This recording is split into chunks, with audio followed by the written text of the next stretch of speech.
एका उच्चपदस्थ अधिकाऱ्याची पत्नी आपल्या संसारात सगळं ठीक व्हावं, आपल्या मागची शुक्लकाष्ठ जावीत म्हणून एका धार्मिक महाराजाच्या नादाला लागते. शरण जाते. महाराज तुझ्या आयुष्यात सगळं ठीक करतो असं म्हणून तिला साधनेसाठी बोलवतात. कधी गुंगीचं औषध देऊन तर कधी त्या औषधाच्या परिणामानंतर केलेल्या कृत्याचे चित्रीकरण करून महाराज त्या अधिकाऱ्याच्या पत्नीचा दुरुपयोग करतात. त्या अधिकाऱ्याला जेव्हा हे समजतं तेव्हा बदनामीचं भय अधिक आपल्या पत्नीची अवस्था या सगळ्यांनी तो काही दिवस शांत बसतो आणि पुढे एक दिवस या सगळ्या प्रकाराचा विस्फोट होतो. नाशिक जिल्ह्यातील सिन्नरमधल्या त्या महाराजाला अटक होते आणि महाराजांचं वासनाकांड म्हणून ते बाहेर पडतं. 58 जवळपास अश्लील क्लिप महाराजाच्या जवळ सापडतात आणि या 58 पेक्षा अजून काही असू शकतं याचा अंदाज लोकांना येऊ लागतो. कॅप्टन असं पद लावून मिलिटरीला बदनाम करणारा हा कोणीतरी खराटा खरात, खरं तर हा कॅप्टन नाही आहे, हा खराटा आहे. तो सुद्धा नाली साफ करणारा खराटा. नालीवर पुरं हगायला बसवावी आणि मग ती घाण साफ करण्यासाठी जो काड्याचा खराटा वापरतात तसा हा खराटा. याला कॅप्टन नाव लावून मिलिटरीतल्या पदाची सुद्धा बदनामीच होईल.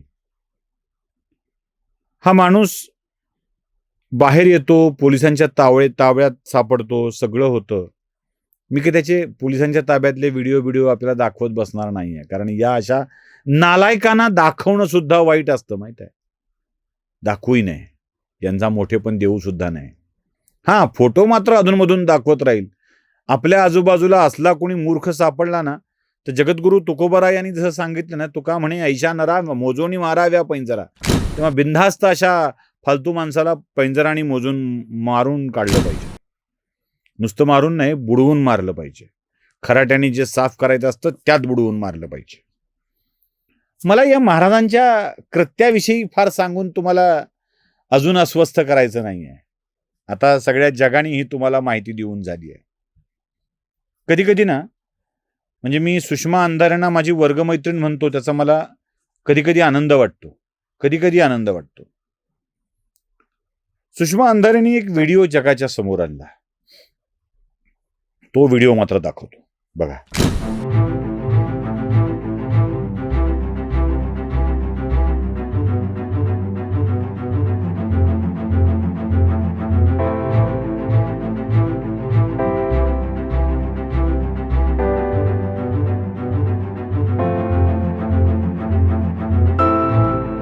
पाहिलं? याच खराटा महाराजाची पाद्यपूजा करताना एक अत्यंत जबाबदार महिला दिसते आहे. ही जबाबदार महिला कोण आहे माहित आहे? महाराष्ट्राच्या महिला आयोगाच्या अध्यक्षा रुपालीताई चाकणकर. काही फोटो दाखवतोय महाराजांवरती छत्र धरलेल्या रुपाली चाकणकर, महाराजांची पाद्यपूजा करणाऱ्या. एखादी महिला अत्यंत भक्तिभावाने आपल्या साडीच्या पदराने जेव्हा महाराजांचे पाय पुसू लागते ना, तेव्हा आत्यंतिक भक्ती याच्याविषयी मनात आहे असं लक्षात येतं. खरं तर सुषमा अंधारे, रुपाली ठोंबरे यांच्यासारख्या महिला नेत्या जेव्हा चाकणकरांचा विरोध करत होत्या तेव्हा केवळ त्यांना मिळालेल्या पदाची असूया धरून त्या विरोध करतायत असं माझं मत बनत चाललं होतं. पण हगवणे प्रकरण, त्यानंतरची 1-2 प्रकरणं आणि आता हे महाराजांचं प्रकरण बघितल्यानंतर, महाराजांचं नाही, या बोंदूचं महाराज शब्द आला तर मला माफ करा तुम्ही, चुकून तो येतो, तोंडात बसल्यामुळे येतो. सलीम जावेदच्या फिल्मचा तो परिणाम असतो. यापासून या रुपाली चाकणकरांच्या विषयी माझ्या मनात या बाईंना सामान्य ज्ञान, सामान्य बुद्धी आहे की नाही असा प्रश्न पडलाय. कोण्या नराधामावर भक्ती ठेवावी हा ज्याचा त्याचा विषय.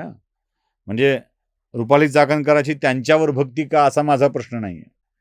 पण ज्यांना आपली श्रद्धा, विश्वास, भक्ती कोणावर ठेवली पाहिजे याचा जरासाही विधिनिषेध नसतो, अशा महिलेला जबाबदार आणि संवैधानिक पदावर ठेवून त्या पदाच्या माध्यमातून महिलांना न्याय मिळेल अशी अपेक्षाच फोल ठरते. याआधी मी म्हटलं होतं या बाईंना पदावरून हटवा, खरंच हटवा. 58 क्लिप्स, एका महिलेच्या 4 असं गृहीत धरलं तरी 13-14 महिलांच्या 15 महिलांच्या सोबत तरी हे कांड घडलेले असतील.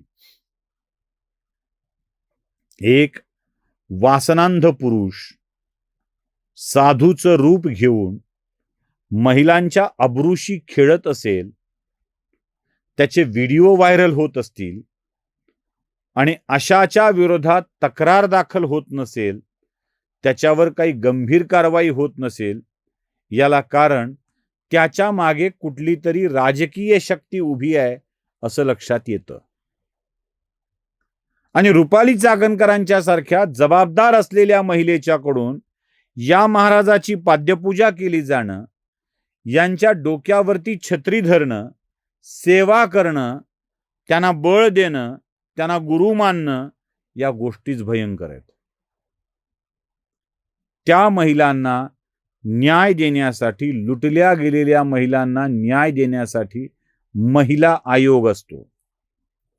या महिला आयोगाच्या अध्यक्षा या अशा पापी, दुराचारी, दुरात्मा, भोंदू, वासनांध माणसांच्या भक्तीला लागलेल्या असतील तर त्यांच्याकडून न्याय मिळेल अशी अपेक्षा व्यक्त करणं कितपत योग्य आहे?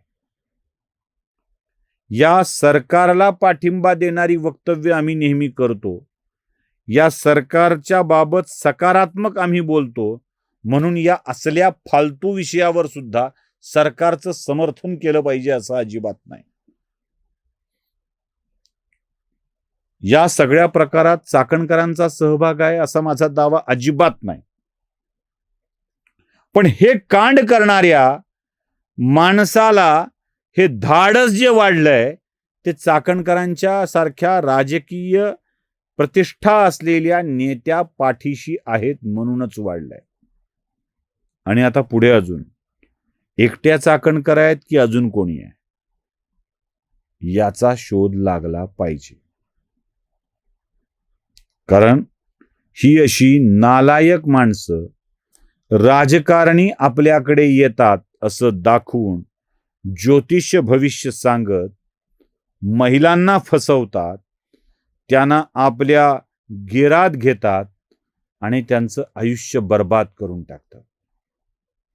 मला आठवतंय काही वर्षापूर्वी, मी नाव नाही घेणार आता, एका सत्पुरुषावर महिलेशी संबंधित आरोप झाला होता आणि त्यांनी आपल्याला गोळी मारून घेऊन आयुष्य संपवलं होतं.